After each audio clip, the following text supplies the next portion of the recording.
ഒരു വേള സമ്പത്തുണ്ടാകുന്ന സന്ദർഭത്തിൽ പടച്ച റബ്ബിനെ മറക്കുന്ന ആളുകളുണ്ട്. സമ്പത്ത് കുറയുന്ന സന്ദർഭത്തിലും അള്ളാഹുവിനെ ഓർക്കാത്തവരുണ്ട്. എന്നാൽ ഈ രണ്ട് സന്ദർഭങ്ങളിലും അള്ളാഹുവിനെ ഓർത്ത് ജീവിച്ചതായ അടിമയാണ് ബഹുമാനപ്പെട്ടതാകുന്ന സയ്യിദുനാ അയ്യൂബ് അലൈഹിസ്സലാം.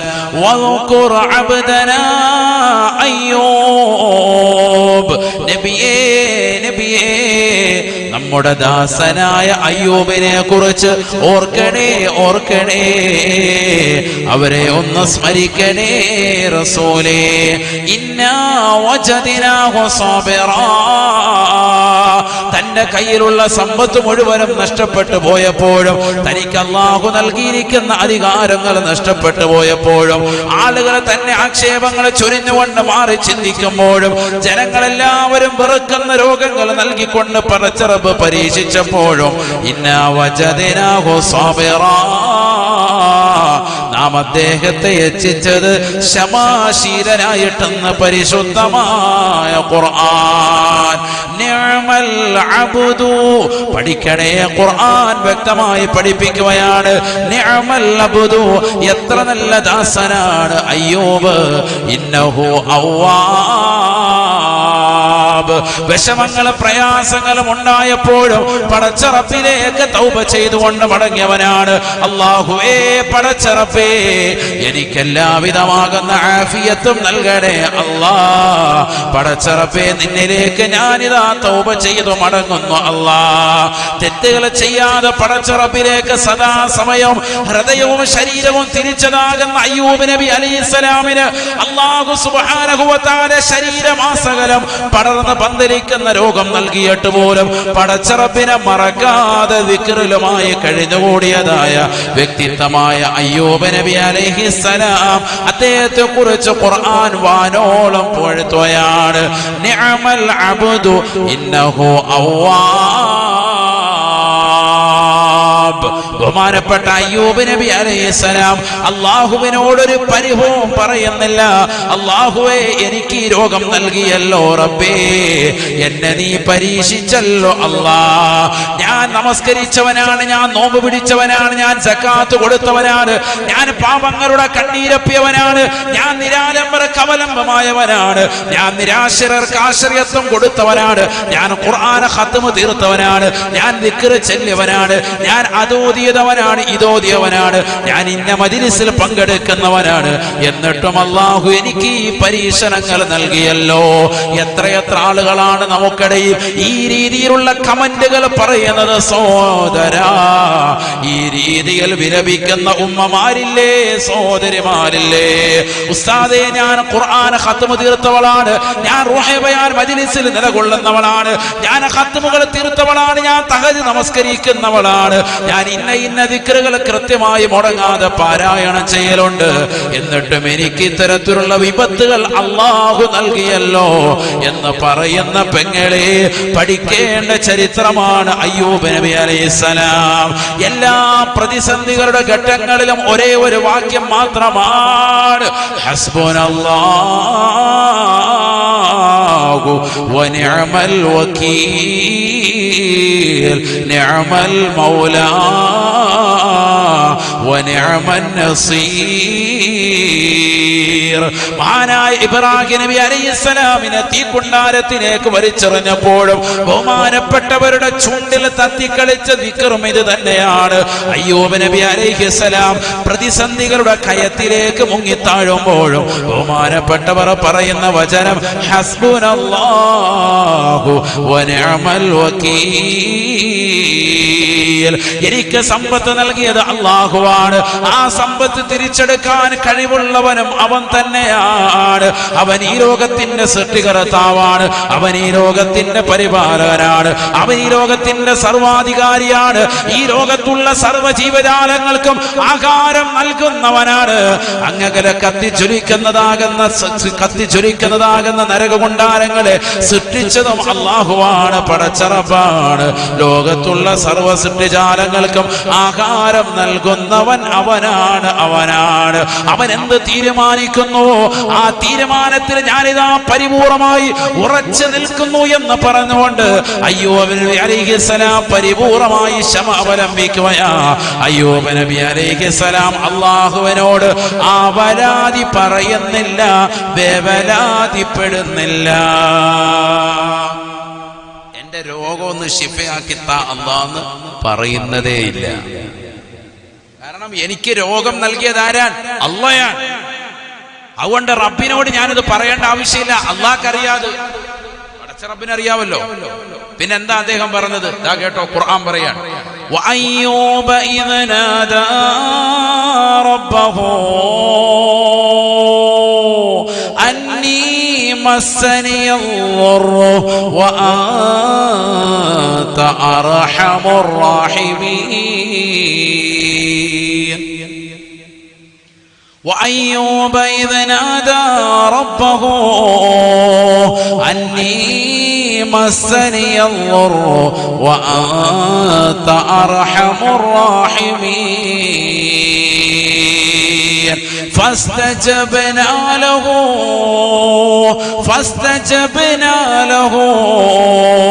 فكشفنا ما به من ضر وآتيناه أهله ومثلهم معهم من رحمتنا وذكرى للعابدين. പരിശുദ്ധമായ ഖുർആൻ സുവ്യക്തമായ സൂറത്തുൽ അംബിയായിലൂടെ അല്ലാഹു വ്യക്തമാക്കുകയാണ്. അയ്യൂബ് നബി അലൈഹിസ്സലാം പടച്ച റബ്ബിനോട് പറയുകയാണ്, അല്ലാഹുവേ പടച്ച റബ്ബേ, അന്നീ മസ്സനിയൽ-ളുർറു, എനിക്ക് വല്ലാത്ത ദുരിതം വന്നിരിക്കുന്നു അല്ലാഹ്. വഅൻത അർഹമുർ റഹീമീൻ, നീ കാരുണ്യവാനാണ് അല്ലാഹ്, നീ കരുണാമയനാണ് അല്ലാഹ്. ഇത് ശിഫയാക്കി തരണമെന്ന് പറയുന്നില്ല, ഞാൻ ബുദ്ധിമുട്ടിലും പ്രയാസത്തിലുമാണ്, നീ കാരുണ്യവാനാണ്. അവസാന ഘട്ടത്തിൽ ബഹുമാനപ്പെട്ടവർ പറയാൻ, നാട്ടുകാരുപേക്ഷിച്ചു, സമൂഹം ഉപേക്ഷിച്ചു, സമുദായം ഉപേക്ഷിച്ചു, ആകെയുള്ളത് ഭാര്യ. ബഹുമാനപ്പെട്ടവർ ഒമാനിലേതാകുന്ന പവിത്രമാക്കപ്പെട്ടതാകുന്ന അവിടുത്തെ മക്കാമിന്റെ പരിസരത്തുള്ളതാകുന്ന ഒരു ചെറിയതാകുന്ന മനോഹരമാകുന്ന ഒരു അരുവിയുണ്ട്. അതിന്റെ പരിസരത്ത് ബഹുമാനപ്പെട്ടവർ വരികയാണ്. ഒരു മരത്തിന്റെ തണലിൽ തന്റെ പ്രിയപ്പെട്ട ഭാര്യയുടെ മടിയിൽ തലവെച്ചുകൊണ്ട് കിടന്നിട്ട് പറഞ്ഞു, അന്നീ മസ്സനിയൽ-ളുർറു, പടച്ച റബ്ബേ ബുദ്ധിമുട്ട് വന്നിട്ടുണ്ട്, ദുരിതം വന്നിട്ടുണ്ട്, വല്ലാതെ പ്രയാസമാണ്, ശരീരമാസകലം വ്രണം വന്ന് ബുദ്ധിമുട്ടാണ്. വഅൻത അർഹമുർ റഹീമീൻ, നീ കരുണാമയനാണ് അല്ലാഹ്. ഫസ്തജബ്നാ ലഹു, ബഹുമാനപ്പെട്ടവർക്ക് അല്ലാഹു സുബ്ഹാനഹു വ തആല ഉത്തരം നൽകിയത്രേ. ഫകശഫനാ മാ ബിഹി മിൻ ളുർറിൻ, അല്ലാഹു സുബ്ഹാനഹു വ തആല ആ സംഭവിച്ചു പോയതാകുന്ന ബുദ്ധിമുട്ട് പരിപൂർണമായി മാറ്റിക്കൊടുക്കുകയാണ്. സുബ്ഹാനല്ലാഹ്. അദ്ദേഹത്തോട് അല്ലാഹു സുബ്ഹാനഹു വ തആല പറയുകയാണ്, ഹാദാ മുഗ്തസലും ബാരിദുൻ വശറാബ്. ബഹുമാനപ്പെട്ടവർക്ക് രണ്ട് അരുവികൾ കാണിച്ചു കൊടുത്തിട്ട് പറയുന്നു, അല്ലയോ അയ്യൂബേ, ഈ രണ്ട് അരുവികളിൽ നിന്ന് നീ എടുക്കണേ. ഇതാ തണുത്തതാകുന്ന മനോഹരമായ ശുദ്ധജലമാ, കുളിക്കാനുള്ള വെള്ളമാണ്. വശറാബ്, മറ്റൊന്ന് കുടിക്കാനുള്ള വെള്ളമാണ്. ഈ രണ്ട് അരുവികൾ കുളിക്കാനും കുടിക്കാനും ഉപയോഗിക്കണേ, നിനക്ക് നാം നൽകുന്ന അരുവിയാണ്.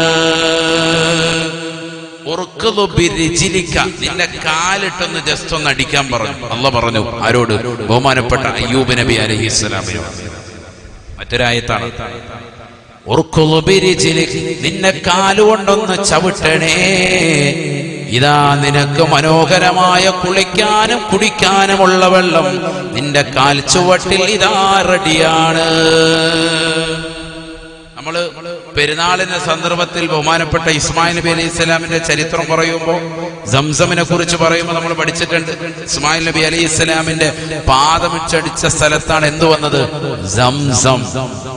ഇന്ന് ഭൂമിയിൽ നിലകൊള്ളുന്ന ഏറ്റവും ശ്രേഷ്ഠമായ വെള്ളമാണ് ഏത്? സംസം. ഇന്ന് ഭൂമിയിലുള്ളതിൽ ഏറ്റവും ശ്രേഷ്ഠമായതാണ്. അഫ്ളലുൽ മിയാഹി മാഉൻ ഖദ് നബാ മിൻ ബൈനി അസാബിഇൻ നബിയിൽ മുത്തബാ യലീഹി മാഉ സംസമുൻ ഫൽ കൗസറു ഫാമിസറ നൈലിൻ ثم ബാഖിൽ അൻഹുറു. ലോകത്തെ ഏറ്റവും ശ്രേഷ്ഠമായ വെള്ളം മഹത്തുക്കളാകുന്ന ഇമാമികൾ രേഖപ്പെടുത്തുന്നു.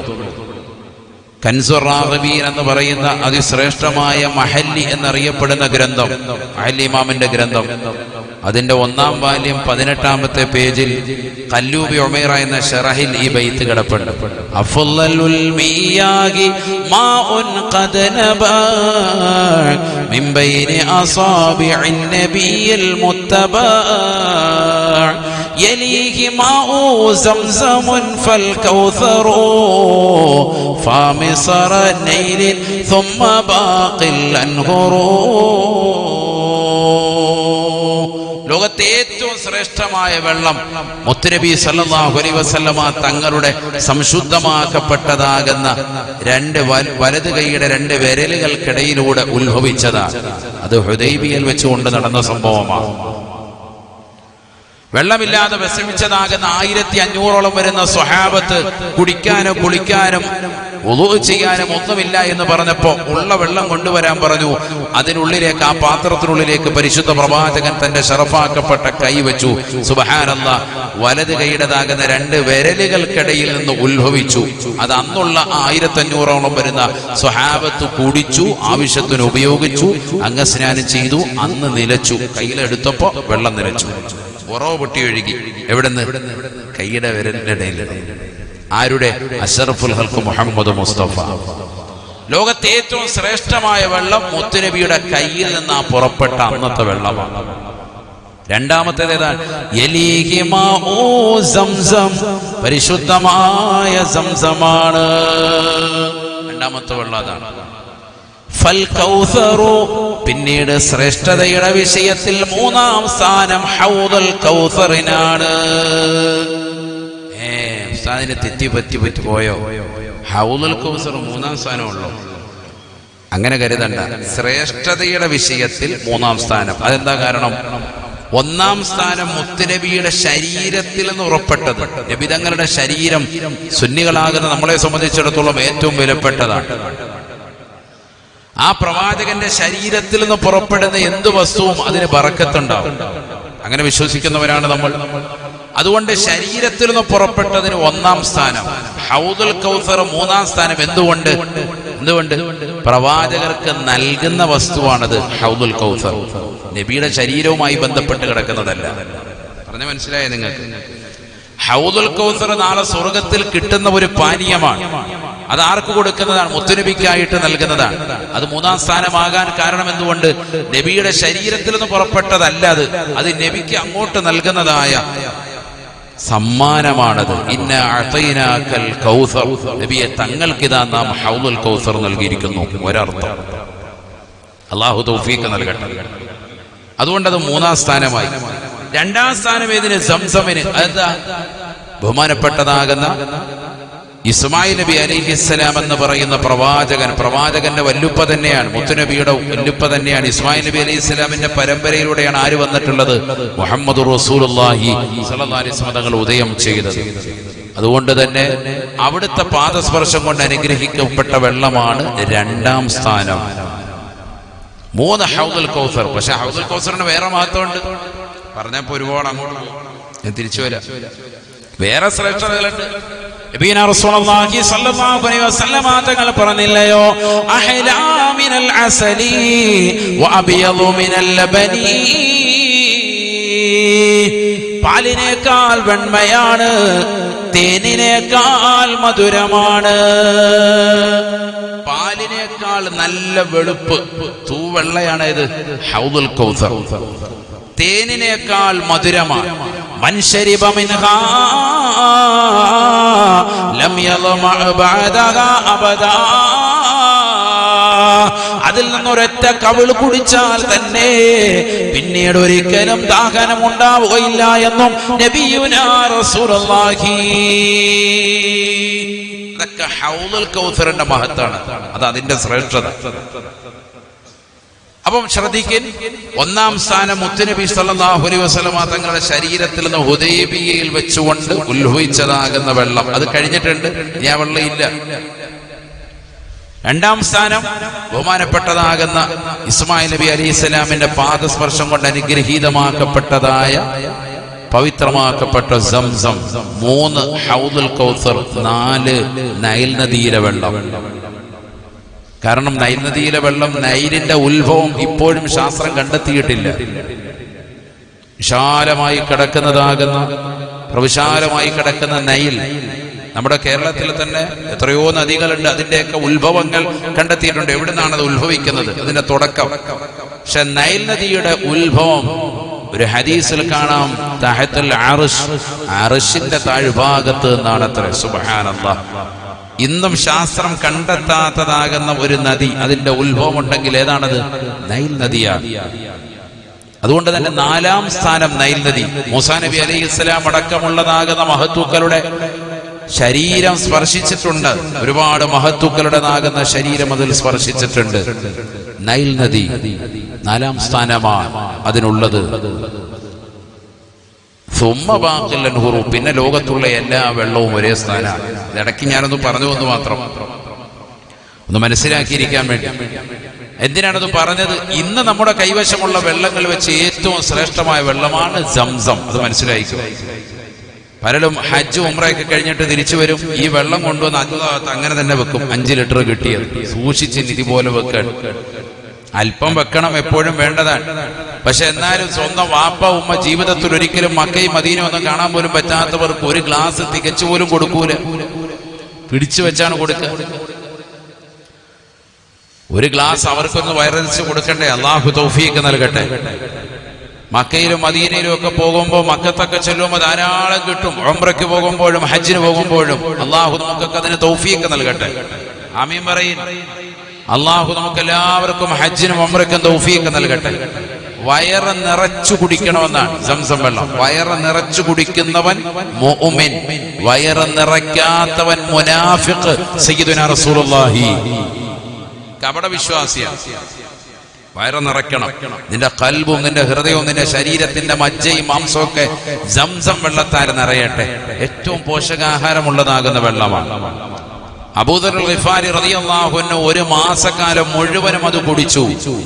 സമിൻതു, അദ്ദേഹം പറയുന്നത് കാണാം, അത് കുടിച്ച് ഞാൻ തടി വെച്ചു, നല്ല പുഷ്ടി പ്രാപിച്ചു എന്ന് പറഞ്ഞാൽ ഭക്ഷണത്തോട് തന്നെ വല്ലാതെ കിടപിടിക്കും.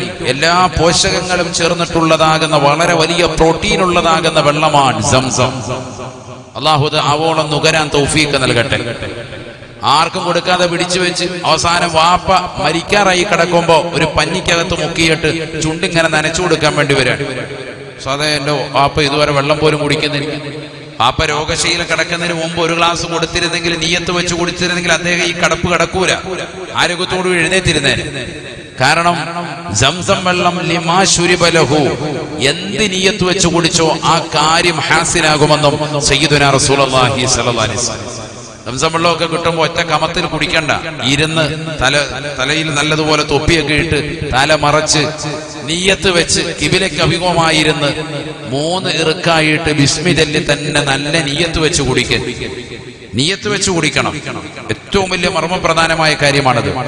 ഒരു വെള്ളം കുടിക്കുന്നതിൽ എന്തിനാ ഇപ്പൊ നീയത്ത്? മാഉ സംസം ലിമാ ശുരിബ ലഹു, എന്ത് നീയത്ത് വെച്ച് കുടിച്ചോ അത് ഹാസിലാകുമെന്ന് മുഹമ്മദ് റസൂലുള്ളാഹി സ്വല്ലല്ലാഹി അലൈഹി വസല്ലം. ഞാനിതിപ്പോ ഇടയ്ക്ക് പറഞ്ഞത് നമുക്കിടയിൽ അത് കിട്ടൽ ഈ സമയത്തുണ്ട്. അതുകൊണ്ട് അതൊന്ന് ശ്രദ്ധിച്ചോ.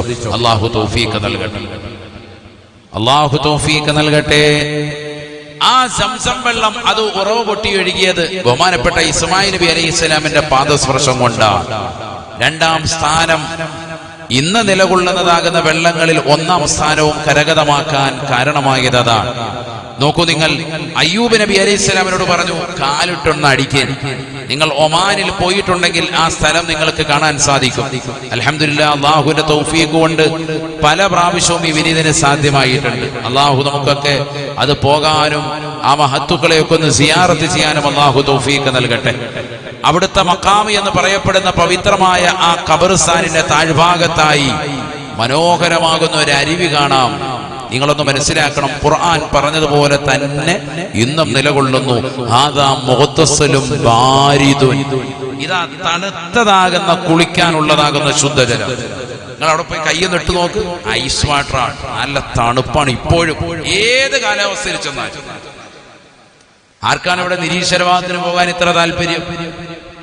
ആർക്കാണ് ഇവിടെ യുക്തിവാദത്തിന് കൊടപിടിക്കാൻ ഇത്ര താല്പര്യം? വൈകിട്ടൊക്കെ ചെറുപ്പക്കാരായ ആളുകൾ വാട്സാപ്പ് ഗ്രൂപ്പുകൾ ക്രിയേറ്റ് ചെയ്തിട്ട് അങ്ങോട്ടും ഇങ്ങോട്ടും ഖുർആനിലേക്കൊന്ന് മടങ്ങി വരേൻ.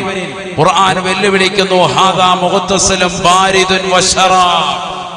അന്ന് പറഞ്ഞതാകുന്ന 1400 വർഷം മുമ്പ് ഇറങ്ങിയ ഖുർആൻ ഇന്നും കാലാവസ്ഥ വ്യതിയാനങ്ങൾ ഉണ്ടായിട്ട് പോലും ഏത് കാലഘട്ടത്തിലും അയ്യൂബ് നബി അലൈഹിസ്സലാമിന്റെ മഖാമിന്റെ താഴ്ഭാഗത്ത് സ്ഥിതി ചെയ്യുന്ന മഹാനുഭാവൻ കാലിട്ടടിച്ച സ്ഥലത്തുനിന്നുകൊണ്ട് പുറപ്പെട്ടതാകുന്ന 2 അരുവികൾ ഇന്നും നിങ്ങൾക്ക് കാണാൻ സാധിക്കും. തണുത്തതാകുന്ന മനോഹരമാകുന്ന വെള്ളം, ഒന്ന് കുളിക്കാൻ, മറ്റൊന്ന് കുടിക്കാനുള്ള വെള്ളം. ആളുകൾ അവിടെ വരുന്നുണ്ട്, കുളിക്കുന്നുണ്ട്. അരുവി എന്നൊക്കെ പറഞ്ഞാൽ അതുപോലത്തെ ശുദ്ധജലം. ഇപ്പോഴും നിങ്ങൾ അവിടെ ചെന്നാൽ നല്ല തെളിഞ്ഞ വെള്ളം. അള്ളാഹു നേരിട്ടെന്ന് കാണാനും അല്പമെങ്കിലും നുകരുവാനും തൗഫീഖ് നൽകി അനുഗ്രഹിക്കട്ടെ. അള്ളാഹു തൗഫീഖ് നൽകട്ടെ. ബഹുമാനപ്പെട്ടവർ അത് കുളിക്കുകയാണ്, അതിൽ നിന്നും കുടിക്കുകയും ചെയ്യുകയാണ്. അൽഹംദുലില്ലാഹ്. പരിശുദ്ധമായ ഖുർആൻ പറയുകയാണ്, വിപത്തുകളും പ്രതിസന്ധികളും കടന്നു വന്നപ്പോഴും പടച്ച റബ്ബിനെ മുറുകെ പിടിച്ചതായ അയ്യൂബ് നബി അലൈഹിസ്സലാം ഫസ്തജബ്നാ ലഹു ഫകശഫനാ ബാബിഹി മിൻ ളുർരിൻ വആതൈനാഹു വഅഹ്ലഹു വമിസ്ലഹും മഅഹും മിൻ റഹ്മതിനാ വദിക്റാ ലിൽ ആബിദീൻ.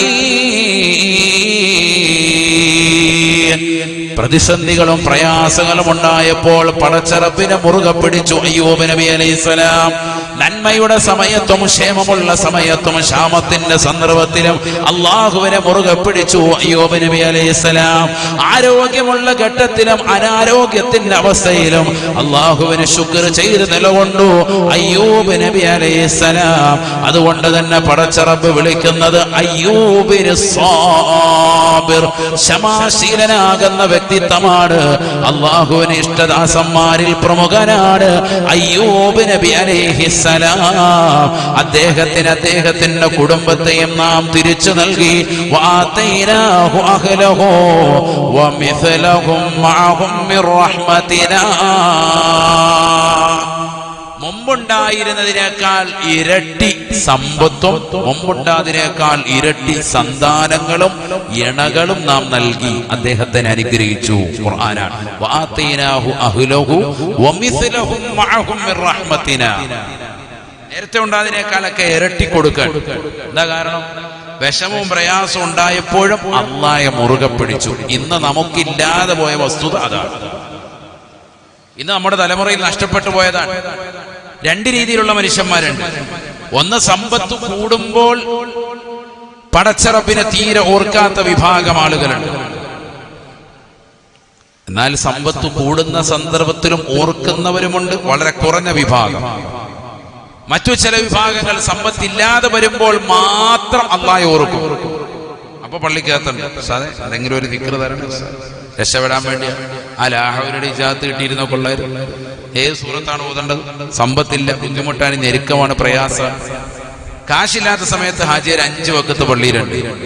ബിസിനസ്സും മറ്റു വിഷയങ്ങളൊക്കെ ഒന്ന് കൂടി നോക്കി ആ മനുഷ്യൻ നേരെ തിരിച്ചാണ്. ഒറ്റ വക്കത്ത് പള്ളിയിലില്ല, ജുമഅക്കില്ല, ജമാഅത്തിനില്ല, വക്കത്തുകൾക്കില്ല, എല്ലാം പിറകോട്ട്. അവിടെ ഇന്ന് പ്രസംഗമുണ്ട്, എന്താണ് ഓൺലൈനിൽ വല്ല ഇച്ചിരി നേരം കേട്ട റാഹത്താണ്. അല്ല നേരിട്ട് പോയിരുന്ന എല്ലാം പിരിവൊക്കെ ചോദിച്ചാൽ കൊടുക്കേണ്ടി വരുത്തില്ലേ, നമുക്ക് ഓൺലൈനിൽ ഇരുന്ന് കേൾക്കാം. അങ്ങനെ ചിന്തിച്ച് വീട്ടിലിരിക്കുന്ന ആളുകളുണ്ട്. സദസ്സിലേക്ക് വരാൻ താല്പര്യമില്ലാതെ നിലകൊള്ളുന്നതാകുന്ന ആളുകൾ ധാരാളമുണ്ട്. നമുക്ക് ആ ഉള്ള സമയത്ത് തന്നെ എത്രയോ വീഡിയോസുകൾ കാണാം. ഇടയ്ക്കൊന്ന് കയറി നോക്കിയാൽ പോരെ യൂട്യൂബിൽ. അവിടെ ചെന്നിരുന്ന നേരെ ആ സദസ്സ് തന്നെ വീക്ഷിക്കണം. വീട്ടിലിരുന്ന റാഹത്തായിട്ട് പലതും കാണാം. ഇഷ്ടംപോലെ വ്യത്യസ്തമാകുന്ന ഫുഡീസിന്റെ വ്യത്യസ്തമാകുന്ന സംഭവങ്ങളൊക്കെ സബ്സ്ക്രൈബ് ചെയ്ത് വെച്ചിട്ടുണ്ട്. ബെല്ലൈക്കൺ അമർത്തി വെച്ചിരിക്കുകയാണ്. ഇഷ്ടം പോലെതാകുന്ന കാര്യങ്ങളൊക്കെ ഇതൊക്കെ കണ്ടും രസിച്ചുമൊക്കെ വീട്ടിലാണെങ്കിൽ ഇതെല്ലാം നടക്കും. അവിടെ പോയിരുന്ന ഇതൊന്നും നടക്കൂല. അതുകൊണ്ട് ഇതൊക്കെ നമുക്ക് ഒഴിവാക്കാം എന്ന് പറഞ്ഞ് നിലകൊള്ളുന്ന ആളുകൾ നമുക്കിടയിൽ എത്രയാണ്. സമ്പത്ത് പടച്ചറബ് നൽകിയിട്ട് അത് ദീനിനു വേണ്ടി ചെലവഴിക്കാതെ മാറി ചിന്തിക്കുന്ന ആളുകൾ എത്ര പേരാണ്. അള്ളാഹു നമ്മളെ കാത്ത് സംരക്ഷിക്കട്ടെ. അല്ലാഹുവേ ഞങ്ങളെ നീ കാത്ത് സംരക്ഷിക്കണേ അല്ലാ. നീ പരിപൂർണമായ സംരക്ഷണം നൽകണേ അല്ലാ. നബീന റസൂലുള്ളാഹി സ്വല്ലല്ലാഹു അലൈഹി വസല്ലമ തങ്ങൾ പറയുകയാണ്, ഫവല്ലാഹി മൽ ഫഖറ അഖ്ശാ അലൈക്കും വലാകിൻ അഖ്ശാ അലൈക്കും അൻ തുബ്സത ദുനിയാ. അല്ലയോ പ്രിയപ്പെട്ട സ്വഹാബ, ഈ ലോകത്തിന്റെ തമ്പുരാനായ ജഗന്നിയന്താവായ പരിപാലകനാകുന്ന പടച്ചറബിനെ തന്നെയാണ് സത്യം. നബിയനാ റസൂലുള്ളാഹി സ്വല്ലല്ലാഹു അലൈഹി വസല്ലമ തങ്ങൾ പറയുകയാണ്, മൽ ഫഖറ അഖ്ശാ അലൈക്കും, നിങ്ങളുടെ മേൽ ഞാൻ ഭയപ്പെടുന്നത് ദാരിദ്ര്യമല്ല, വലാകിൻ അഖ്ശാ അലൈക്കും അൻ തുബ്സത ദുനിയാ. ഈ ഭൗതിക ലോകത്തിന്റെ ആഡംബര ആസ്വാദനങ്ങൾ നിങ്ങൾക്ക് മേൽ തുറക്കപ്പെടുന്നതിനെയാണ് ഞാൻ ഭയക്കുന്നത്. സഹാബാ, വലാകിൻ അഖ്ശാ അലൈക്കും അൻ തുബ്സത ദുനിയാ കമാ ബുസിതത് അലാ മൻ കാന ഖബ്ലകും. നിങ്ങൾക്ക് മുമ്പുണ്ടായിരുന്നതായ വ്യക്തികൾക്ക് ഈ ഭൗതിക ലോകം വിശാലമാക്കപ്പെട്ടതുപോലെ നിങ്ങൾക്ക് മുമ്പാകെ ദുനിയാ വിശാലമാക്കപ്പെടുന്നതിനെയാണ് ഞാൻ ഭയക്കുന്നത് എന്ന് നബിയുനാ റസൂലുള്ളാഹി. ആദരവായ പ്രവാചകർ സ്വല്ലല്ലാഹു അലൈഹി വസല്ലമ തങ്ങൾ 1400 വർഷം മുമ്പ് പറഞ്ഞത് ഈ സമൂഹത്തിലേക്ക് ചേർത്ത് നോക്കിയിട്ട് എത്രയോ ശരിയാണ്. ഭൗതിക ലോകത്തിന്റെ ആഡംബര ആസ്വാദനങ്ങളിൽ മുഴുകി ജീവിക്കുന്നവരല്ലേ ബാങ്ക് വിളിക്കുമ്പോ പള്ളിയുടെ മിനാരങ്ങൾ ശ്രവണ സുന്ദരമായ ബാങ്കുകൾ കേൾക്കുമ്പോ അതിന് ഇജാബത്ത് കൊടുക്കാതെ തിരിഞ്ഞു നിൽക്കുന്നവരല്ലേ. സുബ്ഹിയുടെ ബാങ്ക് മുഴങ്ങുകയാണ്, അസ്സലാത്തു ഖൈറും മിനൻ നൗം, ഉറക്കിനേക്കാൾ നിനക്ക് ഏറ്റവും ഉത്തമം സഹോദരാ നമസ്കാരമാണ്. അസ്സലാത്തു ഖൈറും മിനൻ നൗം, ഹയ്യ അലസ്സലാഹ്, ഹയ്യ അലൽ ഫലാഹ്. നമസ്കാരത്തിലേക്ക് വരൂ, വിജയത്തിലേക്ക് വരൂ മുഅ്മിനേ. എത്രയോ മിനാരങ്ങളിലൂടെയാണ് ബാങ്കുകൾ മുഴങ്ങുന്നത്. അല്പനേരം മുമ്പ് ഇശയുടെ ബാങ്ക് കൊടുത്തപ്പോൾ എത്രയോ പള്ളികളാണ് വെളിയങ്കോടിന്റെ പരിസരങ്ങളിലുള്ളത് എന്ന് ചിന്തിക്കാൻ നമുക്കറിയില്ലേ. പ്രിയപ്പെട്ട മുസ്ലിമേ, ഈ ബാങ്ക് വിളിക്ക് ഉത്തരം കൊടുക്കാതെ നമ്മൾ നിലകൊള്ളുന്നതിൽ എന്ത് അർത്ഥമാണുള്ളത്? സുബഹി നമസ്കരിക്കാതെ ഖളാ ആക്കി ഉറങ്ങിക്കിടക്കുന്ന എത്രയോ മുസ്ലിം ചെറുപ്പക്കാരുണ്ട്, എത്രയോ സഹോദരങ്ങളുണ്ട്. ആഖിറത്തിൽ വലിയ ഹിസാബ് നമുക്കുണ്ടാകുമേ. ദുനിയാവിന്റെ പിറകെ ജീവിക്കുന്ന സമൂഹമായി നമ്മൾ മാറരുതേ. ഹബീബായ റസൂലുള്ളാഹി സ്വല്ലല്ലാഹു അലൈഹി വസല്ലമ തങ്ങൾ പറയുകയാണ്, ഈ ദുനിയാവ് നിങ്ങളുടെ മേൽ വിശാലമാക്കപ്പെടലാണ് എനിക്ക് ഏറ്റവും ഉള്ളത് ഭയപ്പാട്. അല്ലാതെ നിങ്ങളുടെ മേൽ ദാരിദ്ര്യം കമ്മിഞ്ഞു കൂടുമെന്നല്ല. നിങ്ങൾക്കൊരിക്കലും ദാരിദ്ര്യം ഉണ്ടാകെ കടന്നു വരുമെന്ന് ഞാൻ ഭയക്കുന്നില്ല എന്ന് ഹബീബ് മുഹമ്മദ് മുസ്തഫ. നിങ്ങൾക്ക് ദാരിദ്ര്യമുണ്ടാകുമെന്നുള്ള ഭയപ്പാട് എനിക്കില്ല. എനിക്ക് ഭയം എന്താ? നിങ്ങൾക്ക് സമ്പത്ത് കൂടുതലാണ്. ഹബീബ് മുഹമ്മദ് മുസ്തഫ നബി പറഞ്ഞത് ഇന്ന് നമ്മളിലേക്ക് ചേർത്ത് നോക്കിയിട്ട് എത്ര കറക്റ്റാണ്. ഈ ഇരിക്കുന്ന ഓരോരുത്തരും അവനവന്റെ സ്വന്തം ജീവിതം തന്നെ എടുക്കിൽ. ഒരു 30 കൊല്ലം മുമ്പ് എന്തായിരുന്നു നമ്മുടെ സമ്പാദ്യം? ഇന്ന് എവിടെയാണ് അൽഹംദുലില്ലാഹ് നമ്മൾ എത്തി നിൽക്കുന്നത്? ഇന്ന് നിന്റെ കയ്യിൽ വാച്ച് വന്നു, ഇന്ന് നിന്റെ കൈകളിൽ സമ്പത്ത് അധികമായി വന്നു, അലമാരയ്ക്കുള്ളിൽ ലക്ഷക്കണക്കിന് രൂപകൾ വന്നു, ബാങ്കിൽ ഡെപ്പോസിറ്റ് ഉണ്ടായി. നിന്റെ മകളെ വിവാഹം കഴിച്ചയക്കാൻ ഒരാളുടെ മുന്നിലും നീ കൂസണ്ട. 10 പേരുടെ മുന്നിൽ പോയി യാചിക്കേണ്ട അവസ്ഥ നിനക്കില്ല. നിനക്ക് പ്രവാസ ലോകം അല്ലാഹു വിശാലമാക്കി. നാട്ടിൽ തന്റെ ഉന്നതമായ ബിസിനസിന്റെ ശൃംഖലകൾ പടച്ചിറപ്പ് തുറന്നിട്ട് തന്നു. വിശാലമാകുന്ന ജീവിതം, സന്തോഷകരമാകുന്ന ജീവിതം. നിന്റെ ഭാര്യയ്ക്കോ സന്തോഷകരമാകുന്ന നിലയ്ക്ക് എല്ലാ വസ്തുക്കളും വീട്ടിൽ അടുപ്പിച്ചു. എല്ലാ മെഷീനുകളും വന്നു, എല്ലാ മോട്ടോർ സംവിധാനങ്ങളും വന്നു, എല്ലാം സ്വിച്ചിൽ വന്നു. കൈവിരൽ തുമ്പുകളിലേക്ക് അല്ലാഹു എത്തിച്ചു തന്നിരിക്കുകയാണ്. 30 കൊല്ലം മുമ്പ് എവിടെയായിരുന്നു നീ? വീട്ടിൽ കരണ്ടില്ലാത്ത അവസ്ഥ, വളരെ പ്രതിസന്ധിയിൽ, സാമ്പത്തികമായി ഞെരുക്കം. ഇന്ന് കാണുന്ന മോട്ടോർ സംവിധാനങ്ങളോ മെഷീൻ സംവിധാനങ്ങളോ ഇല്ലാതെ എത്രയോ കിലോമീറ്ററുകൾ ദൂരെ പോയിട്ടാണ് നീ അരി പൊടിച്ചു കൊണ്ടുവന്നത്, ഗോതമ്പ് പൊടിച്ചു കൊണ്ടുവന്നത്. അതൊന്നും പൊടിക്കാതെ തന്നെ എങ്ങനെയെങ്കിലും ഒക്കെ വേവിച്ച് കഴിച്ചിരുന്ന ഒരു കാലഘട്ടം. ഒരിറച്ചിയുടെ ഒരു കഷ്ണം കിട്ടണമെങ്കിൽ ഏതെങ്കിലും ഒരു ഭാഗത്തെ കല്യാണമുണ്ടത് വിളിച്ചാലും വിളിച്ചില്ലെങ്കിലും അവിടെ എത്തിപ്പെടണമായിരുന്നു. ഒരു എല്ലിൻ കഷ്ണം കിട്ടിയെങ്കിൽ അത് വലിയ സന്തോഷമാകുമായിരുന്നു. പക്ഷേ ഇന്ന് ഉദ്ഹിയ്യത്തിന്റെ മാംസം നിനക്ക് 2 ആഴ്ച പിന്നിട്ടിട്ടും ഇപ്പോഴും ഫ്രിഡ്ജിൽ നിനക്ക് ഇപ്പോഴും ഇടം പിടിച്ചിരിക്കുന്നു എന്നുള്ളത് ഒരു വസ്തുതയാണ്. ഇപ്പോഴും ഉണ്ട്. മിക്കവാറും വീട്ടിൽ പോയിട്ട് ആ ഫ്രീസറും തുറന്നു നോക്കിയാൽ 2 പൊതിയും കൂടി ഇരിപ്പുണ്ട്. നാളെ വറക്കാനുള്ളതാണ് ഉസ്താദ് എന്ന് പറയുന്നത്. ഇപ്പോഴും അത് എടുത്തു തീർന്നില്ല. ഉദ്ഹിയ്യത്ത് ഷെയർ ചെയ്യുമ്പോൾ 8000 രൂപ കൊടുക്കും, 10 പൊതി എനിക്ക് വേണം. ആദ്യം തന്നെ പറയാം. അതായത് ഇതിനേക്കാൾ കൊടുത്ത 8000 രൂപ മുതലാക്കുക. അങ്ങനെ ഷെയർ ചെയ്യുന്നവരുണ്ട്. 10 പൊതി നമുക്ക് വേണം കേട്ടാ. 10 പൊതി ഇല്ല കേട്ടോ. ഇവിടെ മാക്സിമം പോയ 5 പൊതിയുള്ളൂ. ഞാൻ കഴിഞ്ഞ പ്രാവശ്യം അപ്പുറത്തും ഷെയർ ഇരുന്നപ്പോ അവിടെ തന്നായിരുന്നല്ലോ 10 പൊതി. അതിന് മേലെ ഇനി ഇവിടെ ഷെയർ കൊടുക്കുന്നില്ല. ആ ഒറ്റ കാരണത്താൽ പിന്നെ അവിടുത്തെ ഷെയർ വെട്ടി. സംഘടിതമായ ഉദയ്യത്ത് ഇറക്കുന്ന ആളുകൾ ആ രീതിയിൽ തന്നെ ചിന്തിച്ചിട്ട് മാറി ചിന്തിക്കുന്ന ആളുകളുണ്ട്. അഥവാ കൊടുക്കുന്നത് മുതലാകണം, അങ്ങനെ ചിന്തിക്കാം. ഇത് ഫുള്ള് എനിക്ക് കഴിക്കണം എന്നുള്ള ചിന്തയും. പാവപ്പെട്ടവന്, ഫഖീർ മിസ്കീന് പോലും നിർബന്ധമായ ഒരു ഓഹരി പോലും കൊടുക്കാതെ തിന്നുക. എവിടെയാണ് നമ്മുടെ അവസ്ഥ? ഫ്രിഡ്ജിൽ ഇഷ്ടം പോലെ എടുത്തു വെച്ചിട്ട് ഇങ്ങനെ കഴിക്കാൻ പറ്റുന്ന സുന്നത്തായതാണെങ്കിൽ പോലും ഇങ്ങനെ കഴിച്ചുകൊണ്ടേയിരിക്കാം. ഞാൻ പറഞ്ഞത് അല്ലാഹു നമുക്ക് നൽകിയൊരു സുഭിക്ഷത എത്ര വലുതാണ്, എത്ര വലുതാണ്. ഇന്നിപ്പോ ഈ സദസ്സ് വിരിഞ്ഞിട്ട് ഒരു കോഴിയെ വാങ്ങിച്ച് അറുത്ത് നല്ല രീതിയിൽ കഴിക്കണമെന്ന് ചിന്തിച്ചാൽ അതിനും സാധിക്കുന്ന ഒരവസ്ഥയിലേക്ക് അള്ളാഹു നിങ്ങളെ ഒനിയാക്കിയില്ലേ? അല്ലേ? വേണ്ട ഒരു ആടിനെ പുഴുങ്ങണം, കുഴിമന്തി വെക്കണമെന്ന് വിചാരിച്ചാൽ നാളെ വെക്കൂലേ? അതിനുള്ള കാശും പടച്ചിറപ്പ് വന്നിട്ട് ഇല്ലാന്നൊന്നും പറയേണ്ട, കാശുണ്ട്. നിങ്ങൾ നിയ്യത്ത് വെച്ചാൽ നാളെ അത് വേണോന്ന് വെച്ചാൽ അത് നടക്കും. അള്ളാഹു ആ നിലയിൽ നിങ്ങളെ ഒനിയാക്കി, നിങ്ങളെ മനസ്സിലാക്കി അള്ളാഹു നൽകിയിരിക്കുന്ന തൗഫീഖ് എത്രയാണ്. അള്ളാഹു നിലനിർത്തി നൽകി അനുഗ്രഹിക്കട്ടെ. ഇതൊക്കെ നിലനിൽക്കണം. അതാണ് ഞാൻ പറഞ്ഞത്. റബ്ബ് നമുക്ക് മുമ്പ് നൽകിയ അവസ്ഥയേക്കാൾ ഇന്ന് വളരെ സന്തോഷകരമാകുന്ന അവസ്ഥയാണുള്ളത്. നബി തങ്ങൾ പറയുന്നു, ഇങ്ങനെ സമ്പത്ത് നിങ്ങൾക്ക് അധികരിക്കുന്നതിന് എനിക്ക് ഭയപ്പാടുണ്ടെന്ന് ഹബീബ് മുഹമ്മദ് മുസ്തഫ